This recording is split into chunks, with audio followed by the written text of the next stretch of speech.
Hello friends, ओम श्री गणेशाय नमः। जय माता दी। आप सभी का स्वागत है आपके अपने यूट्यूब चैनल पर।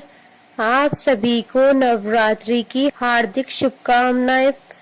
फ्रेंड्स, आज हम आपको इस वीडियो में बताने जा रहे हैं नवरात्रि के 8वें दिन अर्थात दुर्गा अष्टमी के दिन माँ दुर्गा जी की 8वीं शक्ति माता महागौरी जी की आराधना करने की पूजन विधि, व्रत कथा, महत्व और आज के दिन माँ को प्रसन्न करने के लिए क्या भोग लगाया जाए और कौन सा फूल चढ़ाया जाए और साथ ही नवरात्रि के 8वें दिन किए जाने वाले उपायों के बारे में।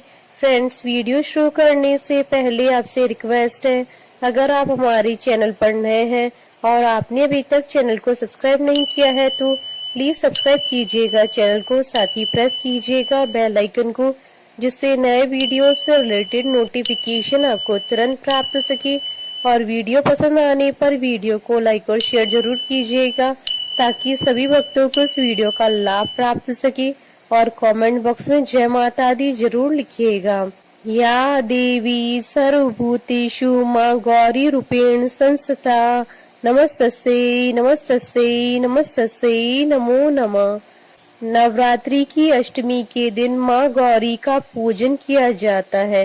कुछ लोग अष्टमी के दिन कन्या पूजन करते हैं तो वहीं कुछ लोग नवमी के दिन कन्या पूजन करते हैं। माता महागौरी अत्यंत ही करुणामयी और दयालु हैं। जो भी साधक माँ की सच्चे मन से आराधना करता है, माँ उस पर अपनी कृपा बरसाती है। माँ को महागौरी के अलावा श्वेतांबरा और वृषारूढ़ा के नाम से भी जाना जाता है। नवरात्रि के 8वें दिन माता महागौरी की पूजा की जाती है। माँ गौरी के नाम से ही विदित होता है कि इनका रंग गौर वर्ण का है। देवी माँ गौरी को शंख, चक्र और कंद के फूल की उपमा दी गई है। अष्टवर्षा भवेद गौरी यानी इनकी आयु 8 साल की मानी गई है। माँ के वस्त्र और सभी आभूषण श्वेत रंग के, इसलिए माता महागौरी का एक नाम श्वेतांबरा भी है। माँ सिंह के साथ बैल की भी सवारी करती हैं, इसलिए इन्हें वृषारूढ़ा कहकर संबोधित किया जाता है। माता महागौरी की 4 भुजाएं हैं, जिसमें दाहिना हाथ अभय मुद्रा में है तथा नीचे वाले हाथ में त्रिशूल धारण कर रखा है। ऊपर वाले बाएं हाथ में डमरू धारण कर रखा है और नीचे वाला हाथ वर मुद्रा में है। माता की मुद्रा बहुत ही शांत है। माँ गौरी की पूजा करने से अलौकिक सिद्धियों की प्राप्ति होती है। माँ का विधि विधान से पूजन करने पर उनके भक्तों की जीवन की सभी कष्ट दूर हो जाते हैं। देवी महागौरी की कृपा से असंभव से असंभव कार्य भी संपन्न हो जाते हैं। इसलिए नवरात्रि की अष्टमी के दिन ध्यान, स्मरण, पूजन, आराधना भक्तों के लिए सदैव शुभ रहती है। माता माँ गौरी के पूजन से मनुष्य सत्य की ओर अग्रसर होता है और असत्य का त्याग करता है।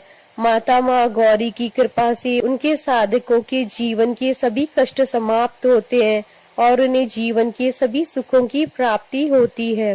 फ्रेंड्स, अब आइए जानते हैं नवरात्रि के 8वें दिन माता माँ गौरी की आराधना करने की पूजन विधि के बारे में।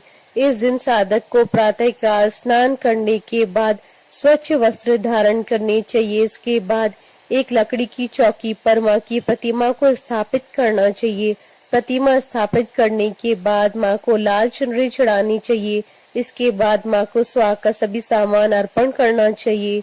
इसके बाद माँ को फल, फूल, नैवेद्य आदि अर्पण करना चाहिए और माँ की कथा सुनकर धूप व दीप से आरती उतारनी चाहिए।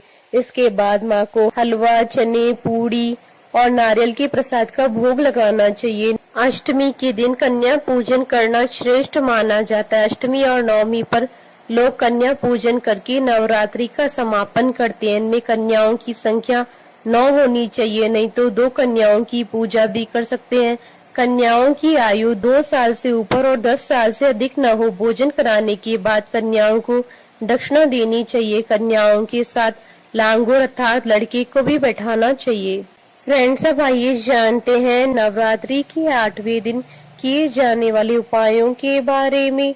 आज के दिन शीघ्र विवाह और मनचाहा जीवन साथी पाने के लिए माँ गौरी की आराधना की जाती है। जो भी जातक माँ गौरी की आज आराधना करता है, माँ गौरी शीघ्र प्रसन्न होकर उन्हें मनचाहा जीवन साथी प्राप्त होने का वरदान देती है। माँ गौरी ने खुद तप करके भगवान शिव जी को वर के रूप में प्राप्त किया था। ऐसे में वह अविवाहित लोगों की परेशानी को समझती है, उनके प्रति दया दृष्टि रखती है।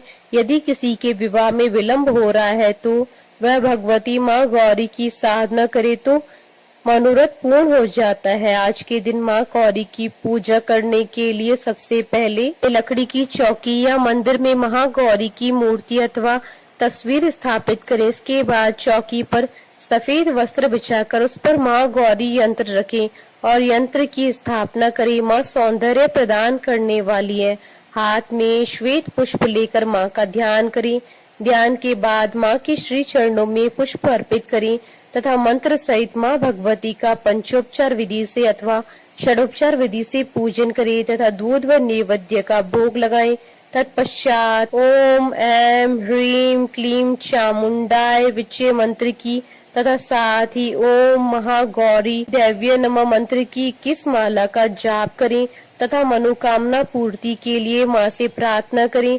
अंत में माँ की आरती करें और कीर्तन करें। आज के दिन माँ गौरी की पूजा के दौरान भक्तों को गुलाबी रंग के वस्त्र पहनने चाहिए। गुलाबी रंग प्रेम का प्रतीक होता है, इसलिए नवरात्रि की अष्टमी को गुलाबी रंग पहनना शुभ माना जाता है। देवी भागवत पुराण के अनुसार नवरात्रि की अष्टमी तिथि को माँ को नारियल का भोग लगाने की परंपरा है। भोग लगाने के बाद नारियल को या तो ब्राह्मण को दे दे, अन्यथा प्रसाद के रूप में वितरण कर दे। जो भी भक्त आज के दिन कन्या पूजन करते हैं, माता की उन पर विशेष कृपा बरसती है।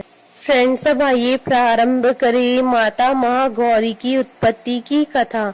माँ पार्वती ने भगवान शिव जी को अपने पति के रूप में पाने के लिए बड़ी कठोर तपस्या की थी। उनकी इस तपस्या के कारण उनका शरीर काला पड़ गया था। जब माँ की कठोर तपस्या के कारण भगवान शिव जी का सिंहासन हिलने लगा तो उन्होंने माँ पार्वती को पत्नी के रूप में स्वीकार कर लिया और उनके पूरे शरीर को गंगा जल से धोया। गंगा जल से माँ पार्वती के शरीर को धोने के बाद उनका शरीर कांतिवान और गोरा हो गया। तब से ही माँ का नाम गौरी पड़ गया। माँ का यह रूप अत्यंत ही करुणामयी, स्नेहमयी, शांत और मृदुल है। माँ के इस रूप का ऋषि गणों ने इस प्रकार वर्णन किया है। सर्व मंगल मांगल्ये शिवे सर्वार्थ साधिके शरण्ये त्र्यंबके गौरी नारायणी नमोस्तुते। माता महागौरी को लेकर एक और कथा शास्त्रों में दी गई है, जिसके अनुसार एक जंगल में एक शेर काफी समय से भूखा था। वह भोजन की तलाश करता हुआ माता महागौरी के पास पहुंच गया, जहां वह तपस्या कर रही थी। वह शेर अत्यंत ही भूखा था और माँ को देखकर उसकी भूख और ज्यादा बढ़ गई, लेकिन वह भी वहीं बैठकर माँ की तपस्या का खत्म होने का इंतजार करने लगा। जब माँ ने तपस्या के बाद अपनी आंखें खोली तो उन्होंने देखा कि उनके सामने एक सिंह अत्यंत ही दयनीय स्थिति में पड़ा है। उस शेर को देखकर माँ को उस पर दया आ गई और माँ ने उसे अपनी सवारी के रूप में स्वीकार किया। क्योंकि माँ के साथ साथ उस सिंह ने भी तपस्या की थी, इसलिए माता महागौरी के वाहन के रूप में बैल के साथ साथ सिंह को भी गिना जाता है। बोलिए माता महागौरी जी की जय। जयकारा माँ माई दास सच्चे दरबार की जय। हमारे साथ इस वीडियो में अंत तक बने रहने के लिए आपका धन्यवाद। ओम श्री गणेशाय नमः। जय माता दी।